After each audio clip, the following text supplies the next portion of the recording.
pessoal? Então vamos a mais um vídeo de religião e espiritualidade, continuando na série Tudo é Narrativa 4. Quem não assistiu, o 1, o 2 e o 3, os links estão abaixo para que vocês possam acompanhar. É uma leitura que eu fiz somente das questões farisaicas. Por quê? Porque apesar desse discurso que tem que ser bonzinho, que a gente não pode reclamar, que a gente não pode falar nada, que isso é negativo, que não é espiritual, que não é divino. Eu gostaria de saber se essas pessoas que dizem isso leram e acompanharam as palavras de Jesus, o quanto ele criticou os fariseus, o quanto ele foi perseguido, mas ele também não deixou em silêncio tudo o que acontecia naquela época. Então, eu levantei 50 situações em que o Cristo se posicionou em palavras e também em atitudes. Ele não quebra os vendilhões do templo apenas porque de repente deu a louca nele e saiu naquele dia quebrando. E além do mais, ele fez isso. Ele tomou uma atitude, não foi só palavras, não foi só crítica e ensinamentos. Ele foi a julgamento mais de uma vez. Hoje você diria que seria uma pessoa que está sendo presa, está sendo perseguida por uma oposição, mais de uma vez. Deus, o todo, é misericordioso, mas a ação na terra é difícil, porque o mal que eu digo, não o mal como uma existência, mas as pessoas que abraçam isto, o mal. É o ser humano que cria a oposição ao outro ser humano, porque não o vê como continuidade, não o vê como irmão, vê como alguém para se matar e destruir isso desde Caim. A gente pode dizer. Se Caim matou Abel, que era irmão mesmo, vamos dizer assim, né, no arquétipo, se você quiser literalmente ou arquetipicamente, não importa. É fato que houve um irmão matando o irmão por inveja. Inveja do quê?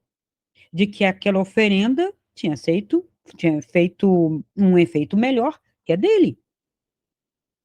Independente daquele Deus, especificamente, tá? Gostar mais de churrasco do que de verduras, né? E foi o que foi aprovado, não importa.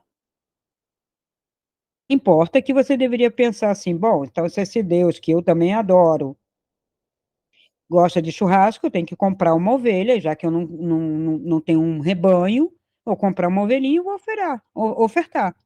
Ou mudo de Deus, um Deus que gosta de verduras, de legumes, de frutas. Entende? A coisa é bem isso, porque o monoteísmo foi uma coisa inventada pelo homem, escolhida. A gente saiu de uma monolatria que já existia em nações que tinham diversos deuses, que são criações humanas, são personificações do homem. Ah, Deus do amor, Deus da fertilidade, não importa, está ali cultuando uma força, botou um nome, botou uma imagem, isso é do ser humano, isso não é divino, isso é do ser humano. Está dentro da nossa antropologia, vamos dizer assim, da nossa constituição, adorar as forças que não conseguimos entender nem controlar. Porque não? O que nós controlamos? Vamos lá. Silêncio. Não controlamos nada. Não controlamos o tempo, não controlamos nossos pais, não controlamos nossos filhos, não controlamos a sociedade, não controlamos nada, nada. A natureza. Então dá uma tremenda frustração, uma sensação de impotência, e aí, o que nos resta? O que está aí? O que tem estado aí? Eu mostro o meu poder pela violência. Então, eu tenho uma noção de potência. A vontade de potência ela é inerente ao ser humano, só que ela está no lugar errado. Quando alguém cria, ele mostra uma potência criadora, mas não tem o aplauso, não tem o temor dos outros, ou os seguidores, ou aqueles que temem. Eu quero plateia. E hoje o que a gente tem são pessoas das mais insignificantes, sem conteúdo algum, sem nada, criarem plateias no vazio. Mas é uma plateia. E eu tenho poder por isso. Ilusório, mas eu tenho poder. E é o que a gente está vendo. Mas isso é muito antigo. Então eu estava dizendo, o Cristo quebrou as barracas, fez tumulto na frente do templo. Mas ele deixa claro: eu já disse, eu já avisei. Então não era a primeira vez que ele ia lá e via aquilo e já tinha feito um discurso, alguma coisa. E com que poder ele podia fazer isso? Porque ele era tido, sim, como um sábio, um rabi. Ele não era da escola farisaica que estava naquela época tomando conta do sinédrio, digamos, o partido que ganhou. E como uma teocracia, né? Teocracia que não é Deus que manda, né? É o representante X de Deus que agora se colocou, porque tinha o saduceu, que poderia ser também o representante, tinha os essênios, tinha os zelotes, tinha outros partidos, outras seitas, mas o fariseu era o mais rico. Estava afim com Herodes e com Roma. Alianças. Isso soa parecido ainda hoje. Alianças. Mesmo com interesses contrários, porque eu tenho que me manter no poder, como dizem, né? Tomar o poder. Eu tomo o poder a partir do poder de outros que me apoiam a me colocar ali. Então, não tem diferença entre a religião sistêmica e a política. Não, não, não, não, não. Mas isso não tem a ver com a espiritualidade. Quando o Espiritismo diz que temos que participar politicamente, ele também não está fazendo espiritualidade, porque o caminho da espiritualidade é outro. O que eu estou fazendo aqui é alertando, desconstruindo ideias e ideologias que impedem você de fazer o caminho de espiritualidade, porque você fica preso às narrativas de sistema. Como hoje, a gente está preso, a gente não está trazendo benefício para nós, não estamos prosperando como nação, porque estamos presos em narrativas que não procedem. Elas não são para progresso nem para desenvolvimento. São narrativas de controle, porque têm ideologias limitantes e negativas. Como a gente fala, as suas crenças limitantes e negativas. Só que a mesma pessoa que fala de crenças limitantes e negativas, que vai desconstruir isso, que vai liberar você, ela está colocando outra limitante ou mudando a linguagem, mas é a mesma visão limitante. Porque a liberdade é pensar por si mesmo, é questionar aquilo, investigar e ver que aquilo não procede. Então, o primeiro ponto que eu vou trazer hoje é: os fariseus são motivados pela inveja e pelo ódio. Quem está no poder desta maneira aleatória, controlando, está sempre motivado pela inveja e pelo ódio. Os fariseus, Mateus, eu falo e boto o item, Mateus 12, versículo 14. Os fariseus saíram e conspiraram contra Jesus, como eles poderiam destruí-lo. Aí você pode dizer, ah, mas Mateus estava interpretando isso. Vamos ver se sim ou se não. Bom, no Talmud, o julgamento está descrito, quem quiser ler, o Talmud é muito grande, né? Mas tem informações pela internet, se vocês procurarem. O julgamento está descrito porque assim eles faziam. Eles não são uma nação da escrita, eles não montaram uma religião da escrita, do livro, porque não era assim antes.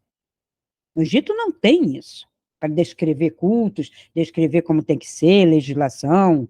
Os celtas não têm, com todo o seu druidismo. Era uma coisa da espiritualidade normal. A narrativa, ela é sistêmica, ela aprende, ela segura. E o judeu criou isso a partir da Torá, dos antigos relatos também de Abraão, que também não era a mesma coisa, depois foi sendo unificado, e doutores, que eles dizem, rabinos, então tem a primeira era rabínica, a segunda era rabínica, então tem uma história que dá para ser observada, porque ela está escrita, ela tem documento, para você refletir. Ué, então não era assim? Então não foi assim desde o início dos tempos? Até porque início dos tempos é uma frase idiota. Não existe início dos tempos possível de ser datado. Estima-se isso, estima-se aquilo, e se o homem está aqui há 1 milhão de anos, mas em termos de narrativa, o quê? 7.000, 7, 8.000 para cá, aqui no Ocidente, dizem, não sei se foi feita a datação, que os Vedas são 20.000 anos, mas mesmo assim, 20.000, 8.000, 10.000, no máximo, de datação escrita, e mesmo assim, especificamente, de discursos teocráticos. Por que teocráticos? Porque para eu unir tribos, aldeias, eu tenho que ter um poder. E na época, o poder ou era na mão, no braço, na arma, ou era divino. Eu tinha que mostrar, então, que eu estava em nome de Deus, e para isso eu fazia meia dúzia de feitos. Então, era mágico, ou pelo menos ilusionista, o suficiente para iludir o povo. Então, é nesse sentido que a gente tem a constituição desta raça aqui, desta humanidade que está aqui agora. E toda vida que tem um movimento para abrir, para buscar o saber, e a gente tem isso 5 séculos antes de Cristo, com toda a filosofia surgindo para pensar por si mesmo, para não ficar amarrado a uma narrativa, né, limitante. E aí, logo depois, a gente tem, no ano 300 e pouco, 400, começando a esvaziar tudo isso, a perseguir, a queimar, a tirar. E aí 1000 anos se sucedem, né, que tudo isso tem data, eu estou falando que tem data. Então, 400, início do cristianismo perseguindo todos o que eram opostos, hereges, em todo aquele ocidente ali, em toda a região do Império Romano, claro, era onde estava o Império, né, e para lá estava livre, mas era outra coisa. Então, a gente tem, em 1400, o Renascimento buscando novamente a Antiguidade Clássica, porque descobriram como, não sei, né, isso descobriu relatos, estavam insatisfeitos, alguém que dentro da igreja mesmo saiu e revelou que já se conhecia, em 1400, já se conhecia o conceito de átomo. Não em 1400, em 500 antes de Cristo. Tá? Uma série de conceitos de medicina, de física, de biologia, já eram conhecidos. O que não se tinha? A gente tem indícios de que aquilo já estava sendo descoberto. Mas hoje, inclusive, né, do século XIX para cá, também não se quer deixar dizer que muita coisa já estava sendo sabida pelo homem, porque nós queremos também, por uma inveja, ter um poder maior, que agora nós estamos inventando a roda. A roda não foi inventada. Entendeu? Então, cada grupo de homens que vem, ou ele dá continuidade sabiamente, com ética, ou não, ou ele quer poder. E é isso que a gente vê na Bíblia. o Jesus, né, que estava ali, né, questionando, não é assim, não se lê assim, isso está errado. Por que não? A interpretação está errada. Você tem que agir pela sua salvação e não ir lá e ficar amém, amém, amém, aleluia, que você vai ser salvo. Quem diz isto repete a fala farisaica a qual o Cristo condenou. Então, como é uma igreja cristã hoje? Não é? Quando a igreja, seja ela católica, evangélica, isso ou aquilo, diz que basta você pagar o dízimo e cultuar, falar amém, aleluia, falar aquele ritual lá, que você será salvo de um Deus o quê? Vaidoso, orgulhoso, cheio de si, me louvem, me louvem, me louvem, que aí serão salvos. Se você não vai, eu vou te perseguir, eu vou te achatar. Loucura, gente. É a loucura humana, do comodismo, as narrativas que acomodam você no pior estado de inércia. Isso não tem a ver com vida. Aí você diz que está vivendo, e tem gente que diz sobrevivendo. E a vida? E a vida ela mesma? Onde está? Quem vive por si, pela vida, respira a vida. A vida é uma impermanência, a vida é mudança, a vida é um vir a ser constante. Deus é um vir a ser. Eu já disse, Deus é atemporal, como um eterno vir a ser. Isso que caracteriza ser eterno. E assim deveria ser o homem. Então não adianta pregoar ideologias pseudocientíficas dizendo você cria a sua realidade quando você não consegue nem fazer nada com o teu corpo, nem com a tua mente, só fantasia, só narrativa. Respira a vida e respeita aquilo que não te pertence, que você não dá conta, teu corpo. Se não fosse a medicina, nós não estávamos em quase 8 bilhões de pessoas na Terra. Uh-uh. Porque estragamos um corpo, um veículo que não controlamos. Estragamos de diversas maneiras, não é só pelo que comemos, é pelo que não andamos, é pelo que falamos, é pelo que pensamos, é pelo que sentimos. Então, e a gente controla tudo aquele que me diz que você está criando a sua própria realidade, não deveria envelhecer, não deveria adoecer. Porque se ele está controlando a própria realidade, ele vai dizer, então eu quis ficar doente, eu quis ficar velho. Ele não vai dizer isso. E a gente conhece diversos falsos profetas e gurus de espiritualidade nenhuma, enganando o povo. E as pessoas repetindo, cancelado, ativado, sei lá, outras frases idiotas, para anular o quê? Quando você tem um sistema profundo, que é a sua revelia, você já chegou aqui e já estava pronto. Aprende sobre ele, aprende a dominá-lo e controlá-lo, e aí sim, eu vou tirar o chapéu para os grandes yogis, porque eles sim controlam.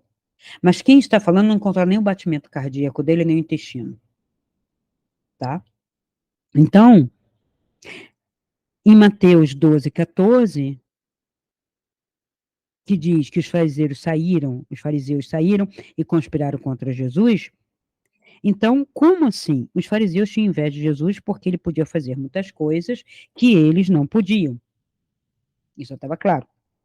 Portanto, ele era muito popular. Entende aquele cara que fica muito popular? Mito, essas coisas todas? Não sou nem contra nem a favor, por favor. Mas eu vejo o mesmo movimento, o mesmo tipo de comoção. Se alguém é adorado à revelia de quem está controlando o sistema, aí vai ser perseguido. Aí é discurso de ódio. Não tem como, gente. Isso é mais velho que o mundo. Não é de agora. Agora são os termos. Agora são os termos. O movimento, a essência, né, a reação, a ação e reação é a mesma. O homem é o mesmo. Como se o tempo não tivesse passado.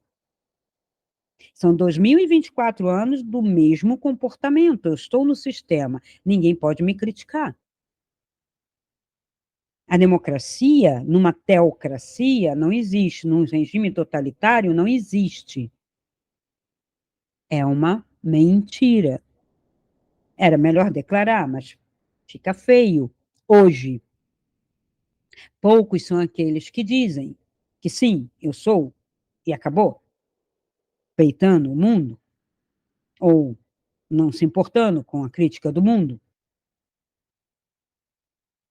Mas a maioria coloca um regime totalitário com pequenas brechazinhas para dizer que tem abertura, né? E as aberturas são sempre no sentido negativo, que não evolui, que é droga,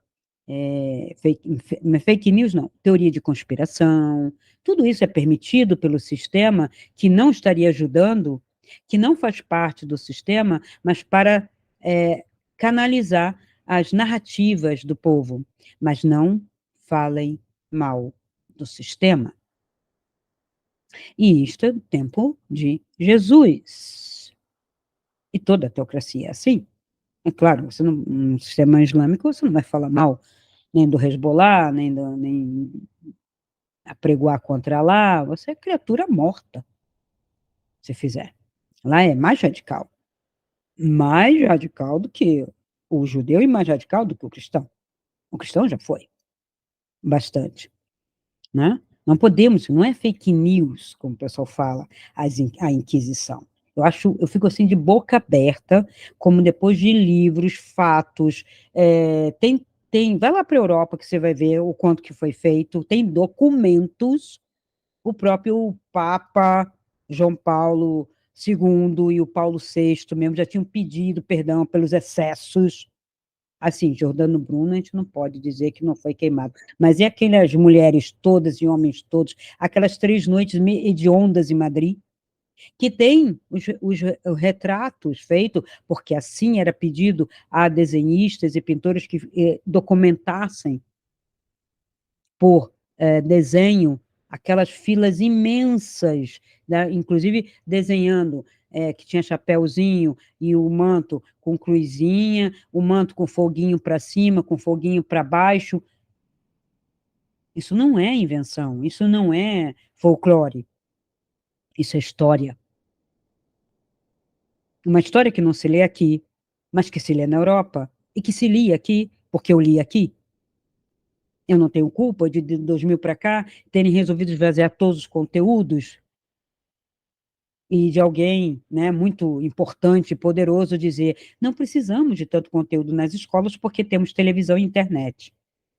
Então se vira. Tipo, foi o que ele falou. Você vai para a escola para comer merenda e fazer a social. Eu escutei isso de uma dona de escola, que questionei ao colocar meu filho na escola, cadê os conteúdos? Ela falou, mas não é para dar conteúdo. Eu falei, como assim não é para dar conteúdo? Ela falou, não, você não sabe? Já mudaram. Hoje, a criança vem para a escola para fazer a social e comer merenda. Falei, mas meu filho não tem fome. Não importa. Ele come o que está aqui. Mas é para fazer a social. Eu falei, mas ele já faz a social. Ele faz a social com os primos, ele faz a social no clube, ele faz a social nos passeios. Ele não precisa fazer a social na escola. Entendeu? Ah, mas é para fazer excursões e passeios. Mas eu já levo ele todo fim de semana. Eu não preciso disso. E muitos já fazem isso. Então, é uma hipocrisia. Então, tem tempo essa hipocrisia. Tem muito tempo já. E vai esvaziando, vai esvaziando. E eu, como professora também, eu recebia, não se dá mais isso, se dá mais isso, não dá por quê? Eu dava na minha sala. Tá, eu vou dizer, não fiquei. Não, ao me mandar embora, diziam que eu não estava adequada à filosofia da instituição. E eu questionei, que filosofia? Eu não estou vendo filosofia, estou vendo ideologia aqui e absurda. Então eu tenho história também. E uma história com fatos, vivências, provas para contar. O que eu estou presenciando, o que eu estou vindo trazer aqui. Então não é apenas um achismo, uma narrativa vazia, uma interpretação da história. É literal. Sem outro significado, a não ser exatamente esse. Não estou fazendo aqui nenhuma exegese, nem hermenêutica, porque não é possível, em alguns casos, que são literais. Isso aqui é história. A gente faz hermenêutica e exegese de parábola, de conto, de literatura, não de fato. E isso está invertido. O mundo hoje está invertido. Há um certo tempo que está de ponta cabeça. Sim. Então, os fariseus não gostavam de Jesus porque ele era popular, ele falava coisas consequentes, que davam conteúdo, e era mais simples do que aquelas narrativas que estavam sendo lidas nas sinagogas, que são chatas realmente. Eu queria, né, se você faz uma enquete, todos os católicos, pelo menos, e mesmo nos evangélicos, quando começa a leitura do Antigo Testamento, quem tem paciência. Exatamente por isso os pastores leem pedacinhos e saem interpretando e popularizando aquilo, porque se for ler realmente, dorme mais da metade da congregação. Ok? Então, até mesmo Pilatos, que sabia muito pouco sobre Jesus, pôde ver que os fariseus queriam crucificar Jesus apenas porque estavam com inveja dele. Isso está em Mateus 27, versículo 18. Verifiquem.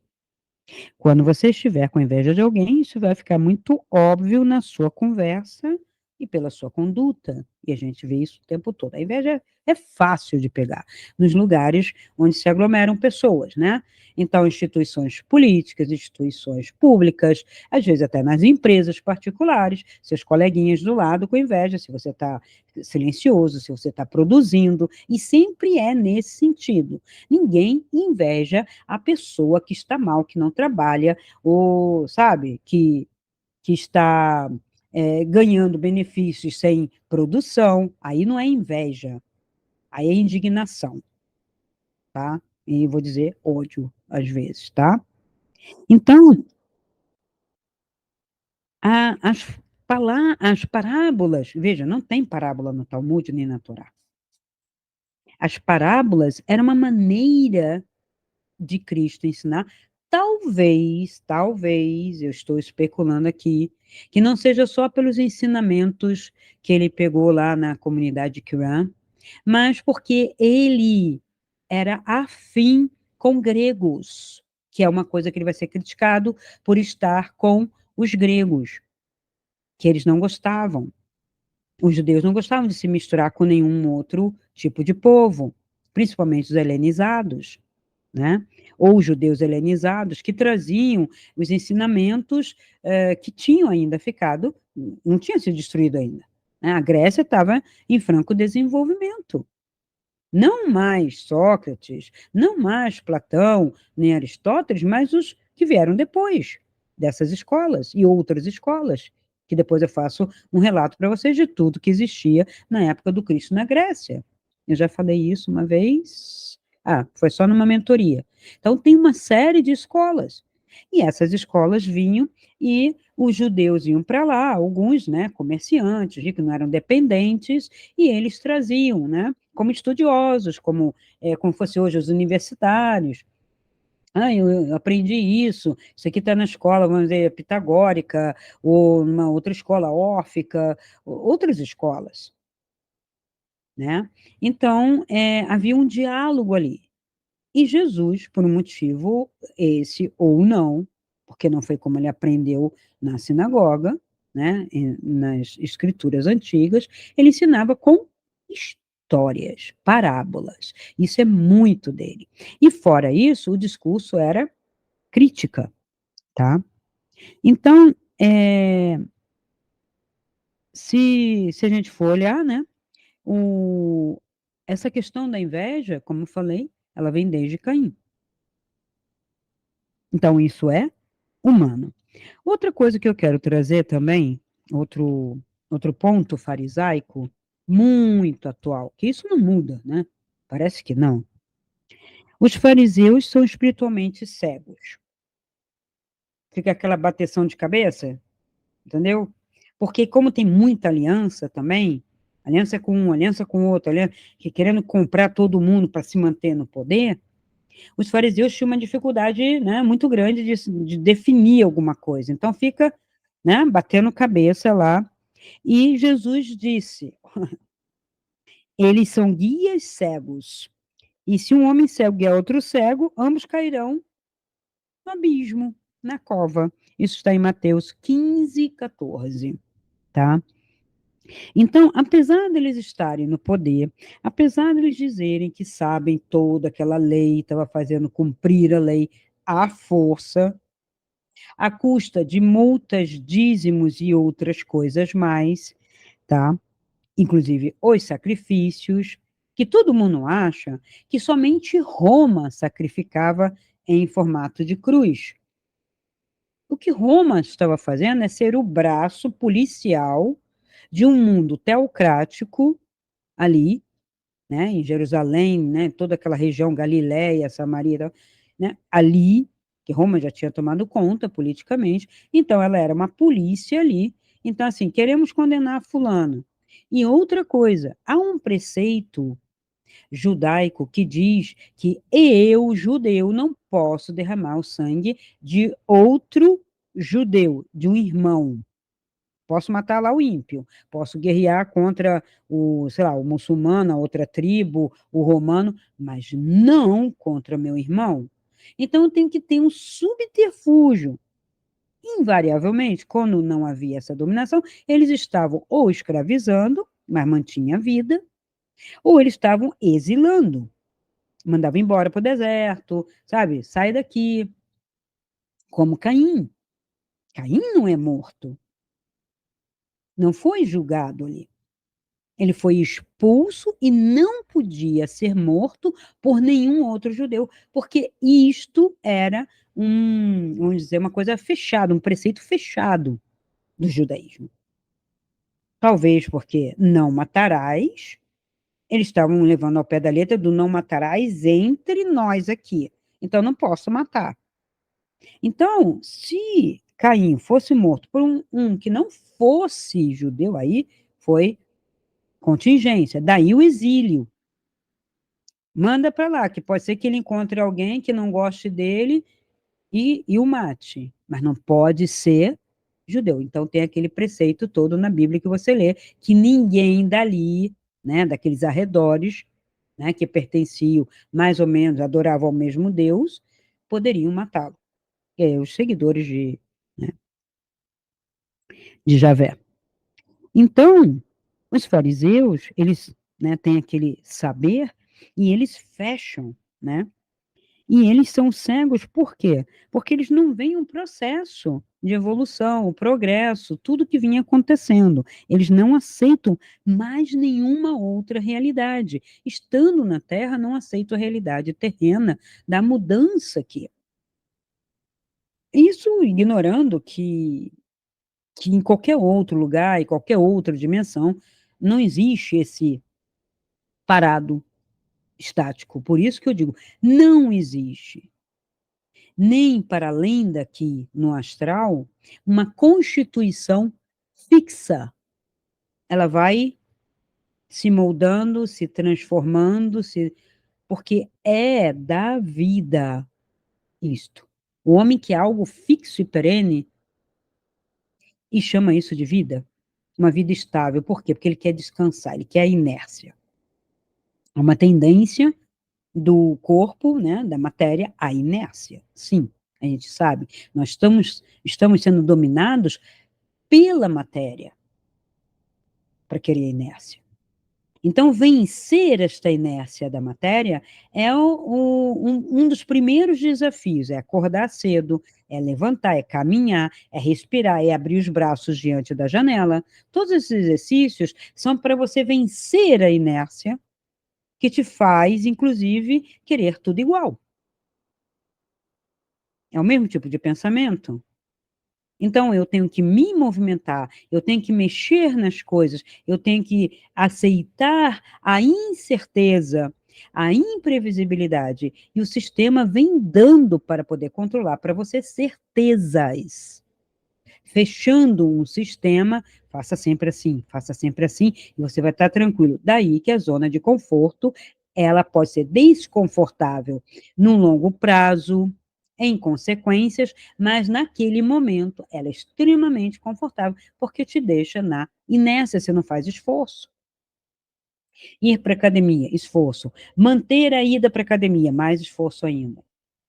Ir para o Pilates, esforço. Manter o Pilates, mais esforço ainda.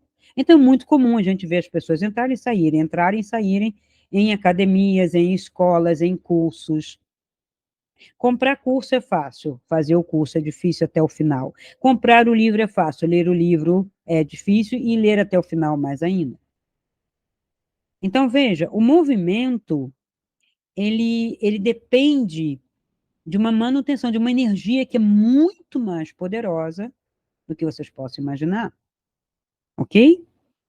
Então, e tem gente que apregoa que basta colocar os livros ali ou pedir a consciência dos livros que elas vêm. Pegar aqueles livros ali, entendeu? Loucura humana.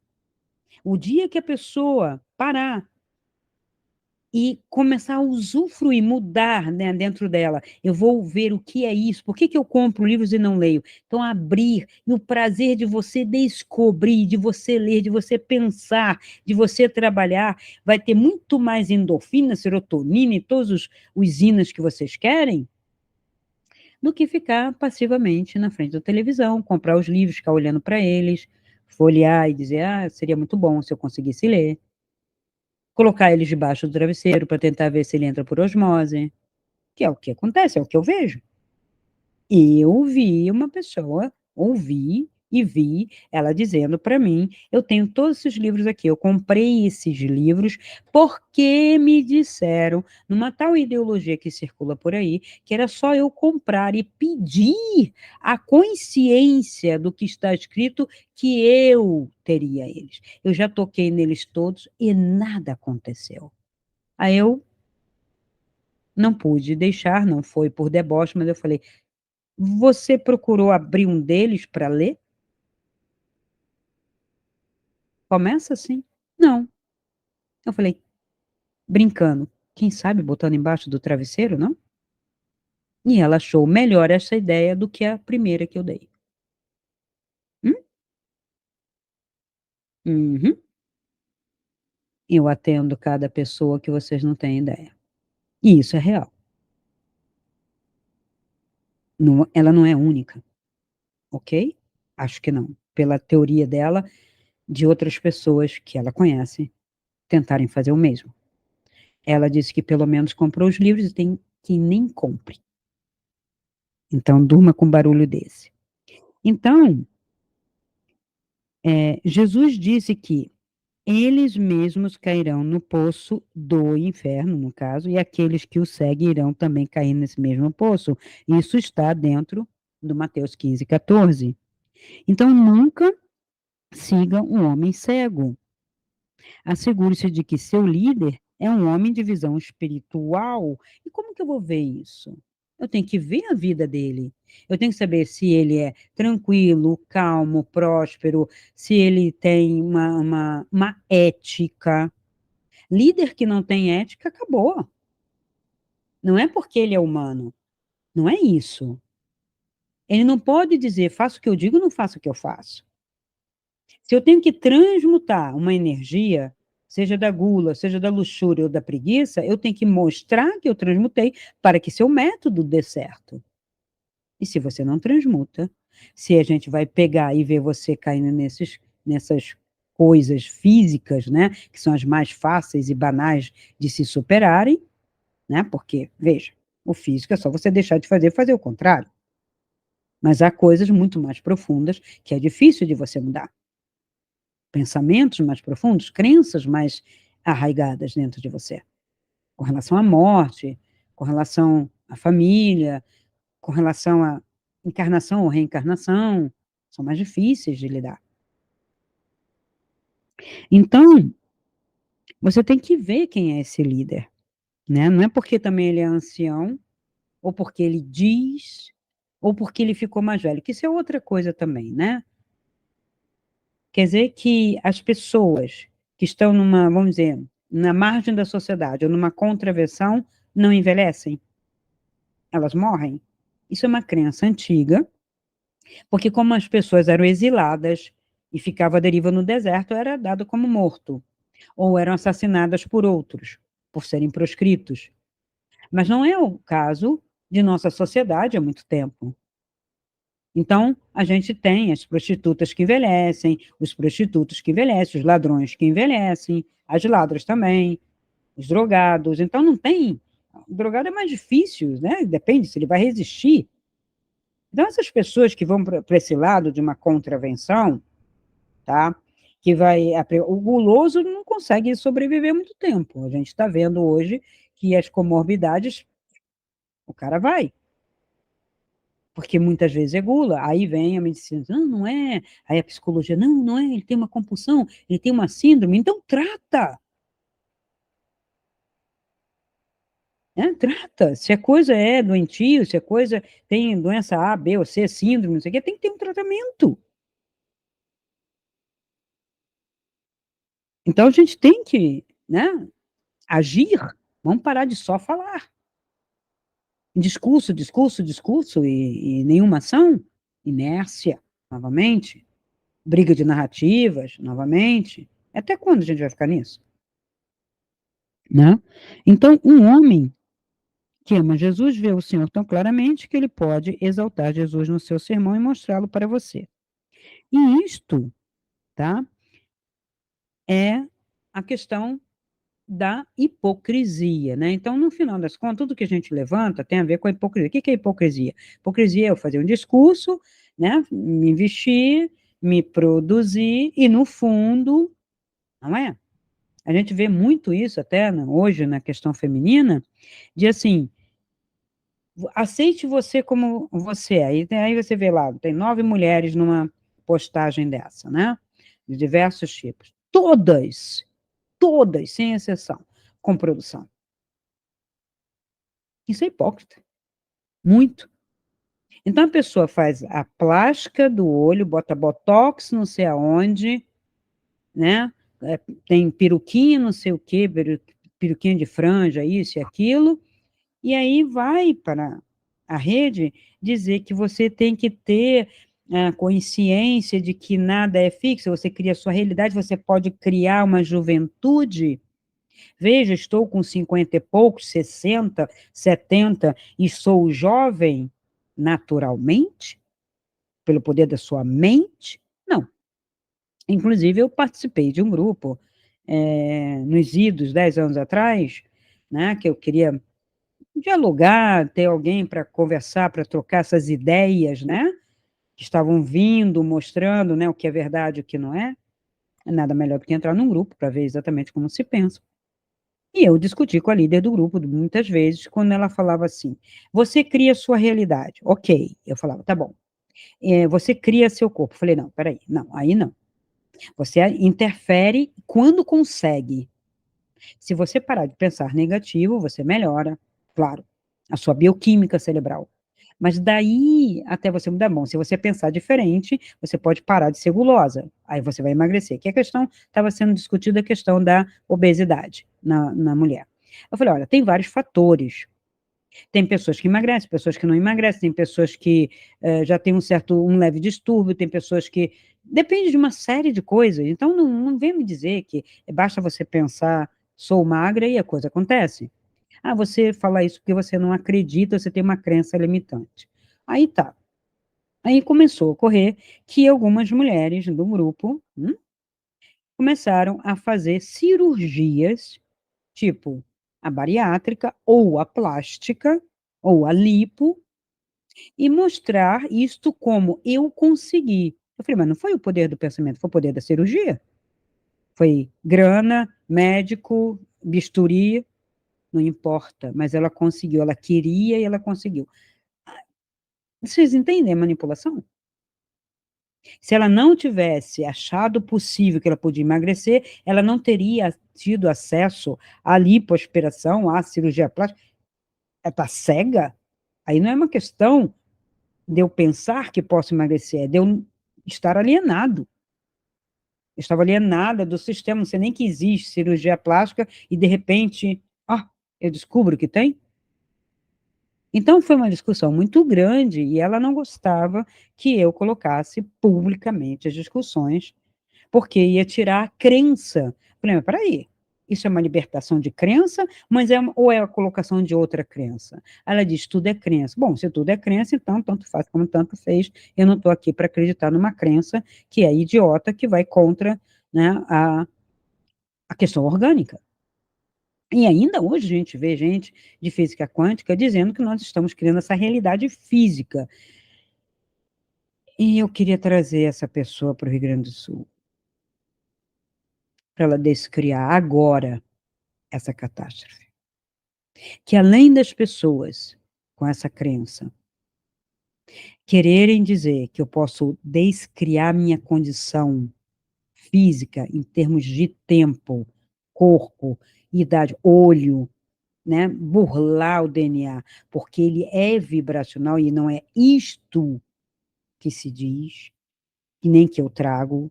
A parte vibracional, ela é mutável até certo ponto. Fora isso, é intervenção cirúrgica e de remédio, que é uma droga. Eu queria trazer os indivíduos que estão dizendo que nós, tem um grupo que diz que nós estamos criando essa realidade física. E eu me pergunto, criar chuva é uma coisa, criar catástrofe é outra. Criar um ciclone extratropical, é isso que a gente criou? Porque ele está lá, é fato. Você sabe disso? Não, você não sabe. Muita gente não sabe que graças ao ciclone extratropical, toda essa massa de água não está indo para o oceano como deveria ser. E porque ele foi criado pela mudança climática. E porque ocorreu a mudança climática também por diversos fatores. E o indivíduo vem com um saber de doutor de física e muitos físicos quânticos e cursos dizendo que você cria a sua realidade. Coletivamente, criamos coisas inconscientemente indizíveis, mas não isso. Uh-uh. Temos que separar as coisas. Temos que ter um pensamento de isto é isto, isto é aquilo, aquilo, aquilo outro. Não existe uma só crença ou ideologia que vai dar conta de tudo. Se as inferências são várias, não digo infinitas, para determinar uma causa, que determina a consequência, infinitas são as possibilidades futuras, tanto quanto você conseguir pensar infinitamente. Então não tem como me convencerem disso, nem pelo lado do pseudocientista, espiritualista, agora científico, nem pelos pseudos espiritualistas que estão em contato com os seres extraterrestres, que também estão fazendo o quê? Se eles estão ali com todo o poder, um poder maior do que o nosso, tira esse ciclone extratropical, para com as chuvas, conserta as pontes que caíram. Não tem poder? Eles têm uma tecnologia tão avançada que cura as pessoas, cura a terra. Cura a terra. Se é que a terra é mais doente ou está mais doente, do que as mentes que estão sobre ela. Então, essas pessoas perdem a oportunidade de cultivar o silêncio e de pensar um pouco mais antes de falar. E também eu falo agora contra evangélicos, católicos e espíritas de plantão, dizendo que há um grupo só um grupo do Brasil, que está pagando por seus pecados, expiando suas culpas com essa catástrofe. Uma pessoa dessa não ajuda a ajudar, porque se nós aqui somos tão pecadores, nós que alimentamos grande parte desse país com grãos, com víveres, além do vinho, né, o trigo, o milho, as rações dos animaizinhos, de todos os pets, sai da soja daqui. Eles não pensam nisso. E nós estamos pagando, talvez por isso. Deveríamos ter fechado fronteiras e termos feito a independência para sermos um país próspero e deixar o resto morrer de fome, pelas escolhas que fazem? Seria isso? Quando um espírita fala uma coisa dessa e faz eco entre outros espíritas, ele também perdeu a oportunidade de ficar com a boca calada, porque cada palavra que se fala vai e volta para que você comprove ela na sua vida. Não é uma imprecação, é a revelação de uma verdade. Tudo que tem causa tem efeito. A palavra é idem. Então, se você fala contra seu irmão e condena seu irmão a uma catástrofe, uma morte dessa, a uma penúria dessa, cuidado com a sua comunidade, com a sua vida, porque amanhã você pode não ter ninguém para te ajudar. E você vai dizer que é injustiça? Aí sim pode ser uma expiação. Mas será que o divino, o todo, é assim? Não, isto é uma condição desta raça, torno a dizer, terrena, desta humanidade que está aqui, que tende a se extinguir, sim, não a Terra, mas a humanidade, talvez para um novo porvir, um novo início. Não tão cedo, ainda vai demorar. Fariseus procuram pegar os outros nas suas palavras. Isso é tão atual, né? Fake news. Você falou isso, você falou aquilo. E os fariseus ficavam lá, ó, de plantão. Condena, pega, multa. A multa era não sei quantos carneirinhos. Carneirinho, pombinha, dependendo das consequências. Alguns fariseus foram ter com Jesus, tentando-o e perguntando. Veja, eles estavam forçando o Cristo a falar contra eles para que eles pegassem o Cristo e condenassem. Essa não é pior, né? É lícito ao homem se divorciar de sua mulher por qualquer motivo? Isso está em Mateus 19:3. Então eles ficavam fazendo perguntas, né? Saíam da sinagoga, procuravam Cristo para isso. O que você acha disso? O que você pensa sobre isso? Aí quando o Cristo falava, condena-se. Está pregando mentira. Então, os fariseus procuravam pegar as pessoas de alguma maneira, pelo que elas diziam, com o objetivo de acusá-las diante dos outros, primeiro para esvaziar o poder que aquela pessoa estava tendo, e depois para condenar se não perdessem, né, o poder. Eles podem até fazer perguntas para experimentá-las e pegá-las de surpresa. Em Mateus 22:15, cada versículo desse pode ser verificado, que os fariseus armaram entre si como poderiam pegá-lo em alguma coisa que ele dissesse. Isso também está em Lucas 11, versículo 54. Né? Então, a gente vê isto naquela época e vindo, vindo, vindo, vindo. A igreja tem esta prática, teve, daí Santa Inquisição, Galileu, Giordano Bruno, né, dentre tantos, Paracelso e por aí vai, e os comuns, e as mulheres que, né, curavam com as plantas, as ervas, fazendo poções, tudo isso era condenado. Porque eles iam lá, perguntavam, se faziam, né, de necessitados, perguntavam, e para curar isso assim, assim? Aí a mulher caía e ela condena-se. Não, ele não falava na hora. Ele ia lá, denunciava e a pessoa era pega sem nem saber por quê. E assim estão nos relatos da Idade Média e um pouco depois do que a gente chama de Idade Média, no início, né? Que a gente chama de Renascimento ou qualquer coisa, iniciando a ciência. Se amamos alguém, sempre vamos dar o melhor sentido no que ele diz. Nós vamos dizer, talvez eu tenha entendido mal o que ele disse, talvez ele estivesse brincando.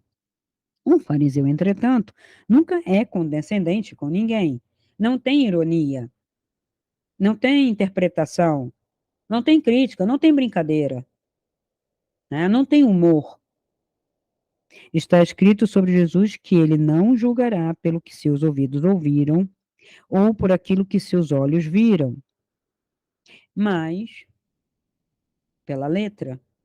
Então, veja, quando você tem uma instituição, um momento da história em que tudo é julgado pelo pé da letra, sabendo que a linguagem não tem um sentido apenas literal, isso está em comunicação, que hoje eu vejo que a literatura, a arte, toda está sendo reinterpretada em seu sentido literal, condenada, cancelada, né? Isso é absurdo, mas está acontecendo.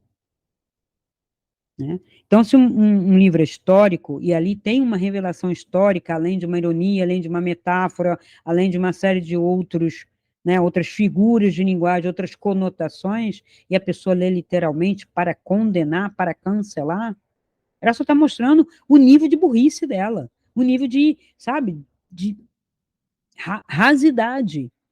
São pessoas rasas. Hoje você quer brincar, quer fazer uma ironia, a pessoa quer levar a sério. Como assim? É verdade? Não se trata de verdade. Se trata de olhar para a realidade de uma maneira oblíqua. Isso é grego. Isso já estava, ó. Você quer destruir a medusa como? Se você olha de frente para a medusa, e a medusa, ela simboliza a existência, ela paralisa você. Você consegue vencer a medusa com um olhar oblíquo através de um escudo, de um espelho. Então você a domina e a conhece, mas nunca de frente. Daí vem as metáforas, analogias, parábolas, né? Apólogos, fábulas, para que se amplie a visão e para que ela seja percebida e sentida, porque a razão literal não vai dar conta. E, mais uma, só para terminar, fariseus são duros de coração.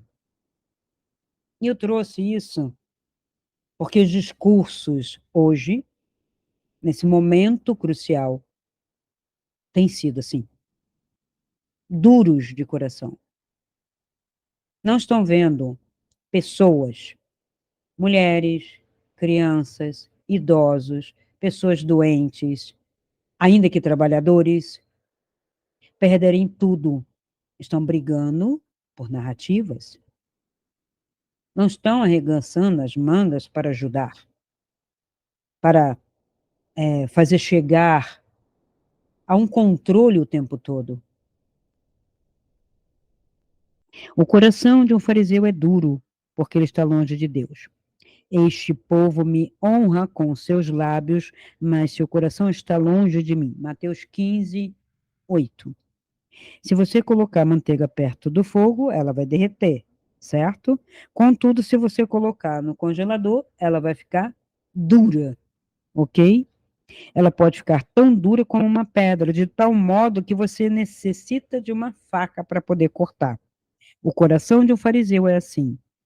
Deus é o espírito, é o fogo. E o que é gelado não é o inferno, não é o gelo não é do céu. O gelo está no inferno. Dante já tinha descrito isso. O abismo é o sem luz. O abismo é o profundo, onde é tudo frio. Então, aquela imagem do capeta com caldeirão, cozinhando as pessoas, é uma idiotice. Queima por dentro a alma que sabe o que fez. Quando eu sei, aqui, não precisa estar falando de inferno lá do outro lado, não precisa ir para o outro lado, não, gente. Tudo acontece aqui. Claro que quando você morre nessa condição, alguém vai continuar. Só isso. Há uma continuidade. Pensa a pessoa que morrendo, se matando, ou qualquer coisa assim parecida, ela vai acabar com todo esse estado. Claro que não, é uma continuidade. Ela só tirou o corpo, porque ela matou o corpo, não o ser dela. Porque o que faz sofrer não é o corpo. Pelo contrário, hein? Pelas experiências que já são relatadas de fora do corpo, tanto o amor é imenso, quanto a dor e o medo. Tudo fica muito ampliado. Por quê? Porque não tem atrito da matéria para conter. Então, vão entender isso, abrir a cabecinha, para não fazer besteira e não pensar besteira. Tá? Então, aqui, se você faz algo a alguém, e por sei lá, um motivo de mudou a ideia, arrefeceu, ouviu outro exemplo, ou assistiu um filme e viu que fez errado, mas não consegue, às vezes, endireitar ou perder a oportunidade ou contato, o que acontece com o ser? Em realidade mesmo, verdade. Queima. Então é um fogo. O fogo é divino. O fogo é do espírito. O fogo é esse arrependimento que dói. Há quem perca mãe, perca pai e sinta uma dor, não da perda, mas de ter sido quem foi, ter falado coisas desnecessárias. Porque no calor do momento perdeu a cabeça, outro tipo de calor, né? Que é da raiva, da inveja, do ódio, se deixou levar e falou que não devia, magoou, porque a palavra faz viver e a palavra mata. Então, nós estamos hoje numa época de muitas narrativas e as pessoas falam assim, discurso do ódio, discurso do ódio. Primeiro que o discurso do ódio sempre existiu do sistema para o comum, para controle. Só que hoje o comum está repetindo a mesma coisa que aprendeu durante séculos, a falar o que bem quer pela boca fora. E um contra o outro, um contra o outro. Só que antes falava-se ali no reduto dos seus comuns, num bar, num boteco da esquina, numa praça, jogando lá um xadrez, um carteado. A pessoa ficava ali falando, conversando, eram os seus afins. Dificilmente havia uma briga. E quando havia os bares maiores em que haviam duas polêmicas, acabava saindo realmente briga. Aí tinha que apartar e tal. Só que hoje, com as redes sociais, isso se multiplicou infinitamente. E aí são coisas absurdas. Aí você fala assim, mas é só uma rede social, é só um discursinho. Apaga, deleta, sai, sabe? Sai dali. Deleta tudo, está na tua conta os comentários, deleta todos os comentários. Você pode fazer isso. E você pode não acessar, pode mudar de conta, pode, sabe? Vai para outro, migra para outro, faz um grupo teu. Mas fica um discurso de ódio e a pessoa está sozinha passando mal. E nós já vimos há pouco tempo as consequências disso, de uma adolescente tirar a vida por causa disso, por causa de discurso. Nada estava acontecendo. E estavam distantes. E com humor ou sem humor, como dizem, ali no caso, né? Que aí a saída é pela tangente. Ninguém é a favor do humor hoje, nem da crítica, nem da ironia, mas quando o meu discurso literal é pego ali no encalço da maldade, a pessoa fala, ah, não, mas era uma brincadeira. Vocês me interpretaram mal, como aconteceu com a charge há pouco tempo do Jean Galvão, que saiu na Folha, debochando do que estava acontecendo no Rio Grande do Sul. Aquela charge não tem outra interpretação. Foi mal, como ele diz, infeliz, mas ele deveria pedir desculpa. Ele diz que não, ele não tem que pedir desculpa, porque interpretaram de uma maneira que ele não imaginou. Não é assim. Então a gente tem que tomar cuidado com isso, nesse sentido, com o que fala, mas também temos que alertar as pessoas mais vulneráveis, com menos informação, principalmente adolescentes, idosos, que não estudaram. Sai, desliga, faz outra, sai dessa rede, dá um tempo, sabe? Se liga em outras pessoas. Não frequenta, bloqueia, bloqueia. O Facebook não gosta que você bloqueie. O YouTube também diz que você não pode bloquear. Eu faço aos montes. Por quê? Porque é para fazer. É para mostrar para o algoritmo que eu não quero esse tipo de coisa e que eu tenho direito, porque eu sou aquele que paga, que compra. Não eles têm que me controlar. Eu tenho que determinar. Não é controlar, é determinar. Eu quero assim, assim, assim. Então, eu não quero esse tipo de coisa, não quero isso, para não gerar, porque não é só a mim. Veja, um comentário ruim, ou um comentário debochado, ou contrário, não gera problema para mim, mas gera muito mais para as pessoas que me seguem, que às vezes vão sair comentando, defendendo, e bababá, bababá, e vai ficar fora do propósito do vídeo. De participar, de perguntar, de sugerir. Ah, Cristina, então fala disso aqui, mas eu li no, sei lá, no versículo tal de não sei quem, de Marcos, isso assim, assim, isso está dentro disso que você está falando? E o que fazemos com as narrativas? Perguntas de quem escutou o vídeo e tem uma dúvida sobre o que foi colocado, né? Porque eu tento fazer uma explicação mais abrangente possível de todo esse farisaísmo, que citei os versículos aqui especificamente, particularmente Mateus, que tem isso, mas vocês vão encontrar um eco já acontecia, em Marcos e às vezes em Lucas, às vezes não. E Mateus tem uma postura específica, por ser, inclusive, ah, publicano, por ser cobrador de impostos, entendeu? Ele tinha uma visão ali. Ele não era um pescador ignorante. Aliás, poucos, né? Os pescadores simpatiam, mas estavam trabalhando.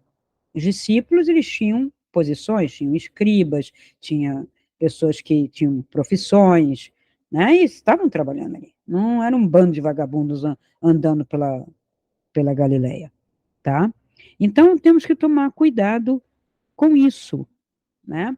Porque o farisaísmo, ele ficou dentro da Igreja Católica. Então, a mãe dessa filosofia, que está na base de muita filosofia, né, secular, nossa, daí Nietzsche criticar muito essa filosofia, devido a essa fraqueza e esse controle que existia dentro da Igreja Católica, que passou até para protestante, elas não são diferentes.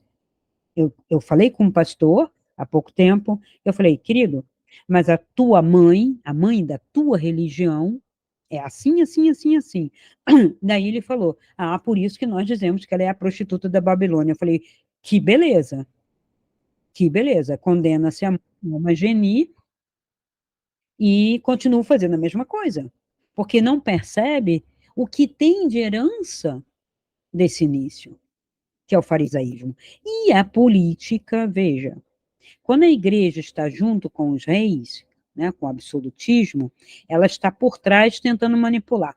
Quando ela percebe que não dá mais para ela manipular, porque eles se arvoram muito mais, né, porque eles têm um controle econômico, né, e também político, e vocês são só uma religião, e começam a acontecer as revoluções também, em prol do povo, que ela já deveria estar defendendo e não estava, nunca esteve.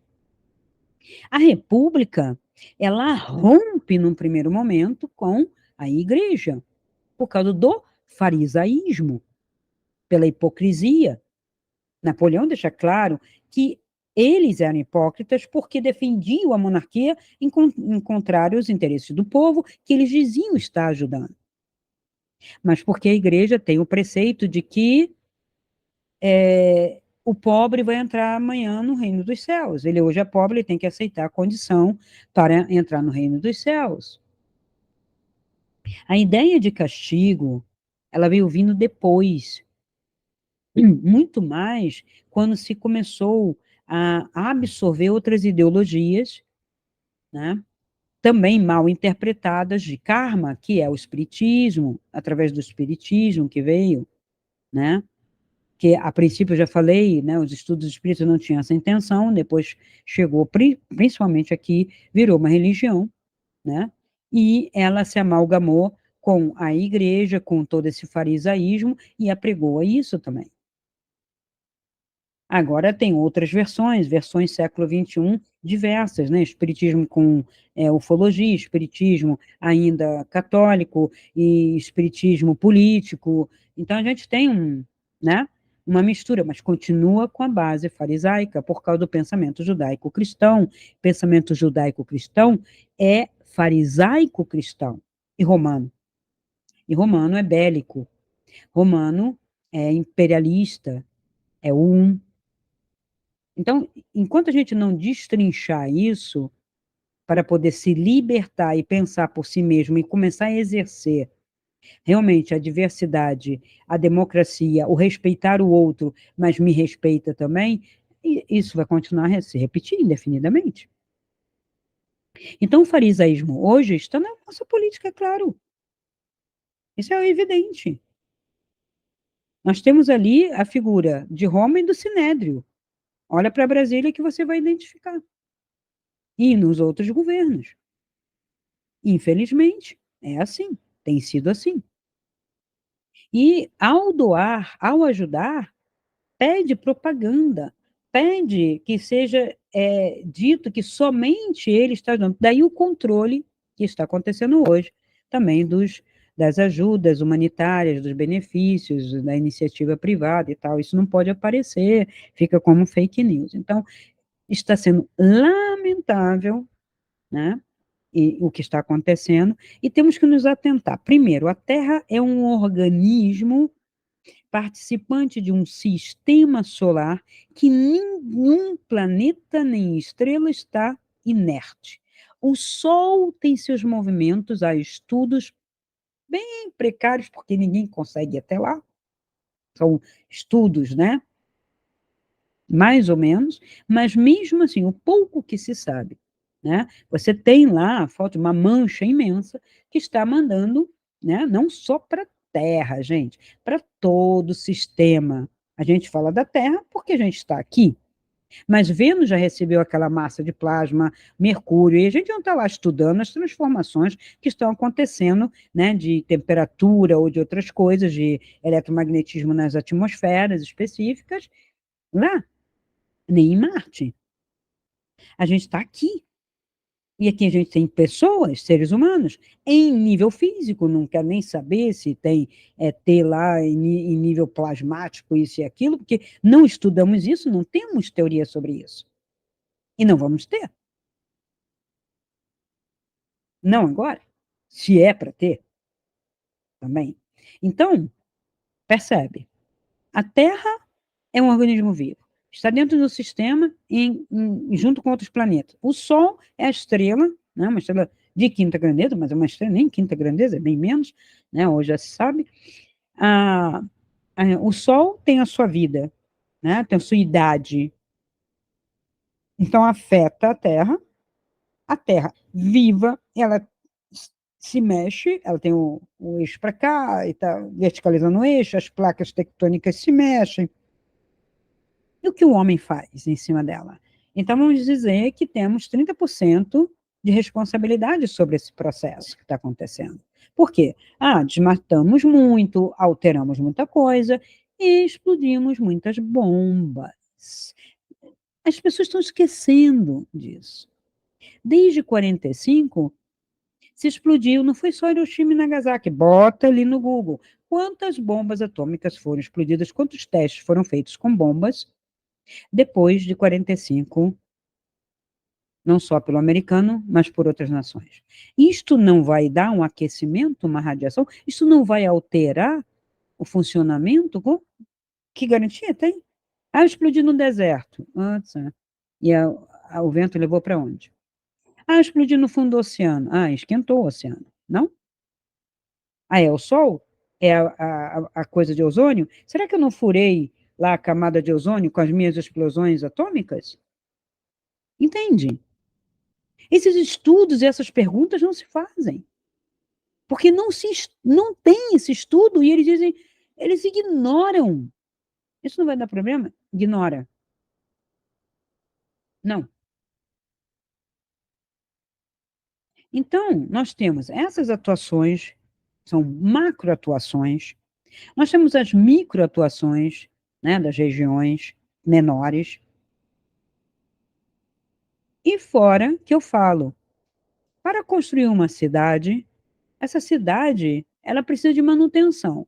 Os impostos das pessoas que vivem nessa cidade vão para um governo, seja municipal, seja estadual, para retornar em benefício não apenas de médico e remédio, e educação que já está um lixo, que é quase que zero, né? Mas e pagando essa mamata, né, que hoje o funcionalismo público está engrossando, então você paga imposto para sustentar salários, mas não manutenção.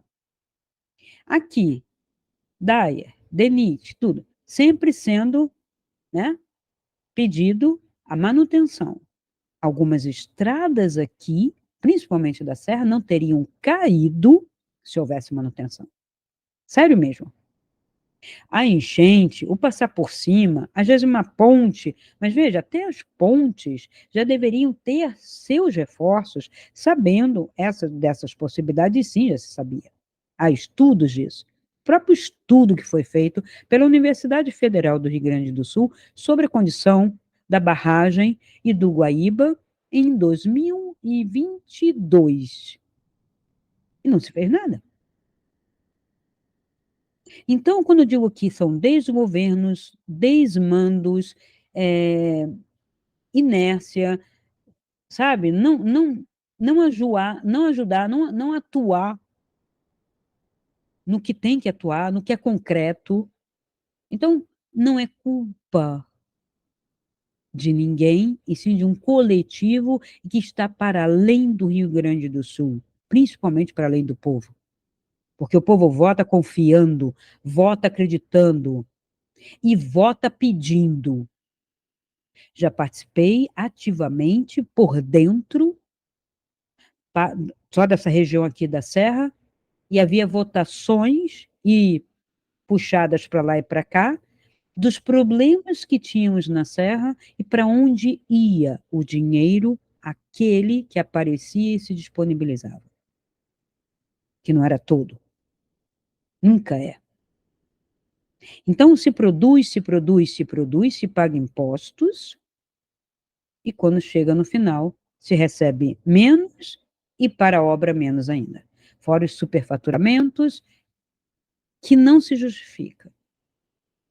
Não tem explicação. É absurdo. Então, religião, espiritualidade e narrativa. A espiritualidade é você buscar a luz disso. E como é que você busca a luz? Fora da caixa. Fora da caixa não é a margem, se colocar como um opositor, e sim fora da caixa, para buscar a, a sua luz, despertar a sua luz, buscar, andar na direção da luz. construindo a sua liberdade, o seu caminho de espiritualidade prática. Entende? Ninguém vai te dar ela. Ninguém vai lhe dar a luz, ninguém vai lhe dar a liberdade. Você vai buscá-la. E digo para você, se você der esse primeiro passo nessa direção, é o primeiro passo para sair da caverna, a luz está lá e ela vai te abraçar. Então, sai da inércia, pensa com a sua cabeça, pesquisa. Quando você vir não só o meu vídeo, outros vídeos, pesquisa, vê se é vero, vê se tem fundamento. Ele está falando a partir do quê, da onde?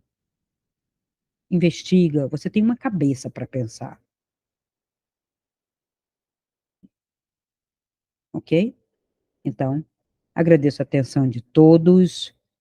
Os comentários são bem-vindos, as perguntas, as sugestões. E até o próximo vídeo. Se esse vídeo ressoa com você, dê o seu like, comente, faça sua pergunta e compartilhe. Assim poderemos alcançar um número maior de pessoas e ajudar o canal a crescer. Essa luz é para todos nós. Ajude-nos a iluminar essa rede.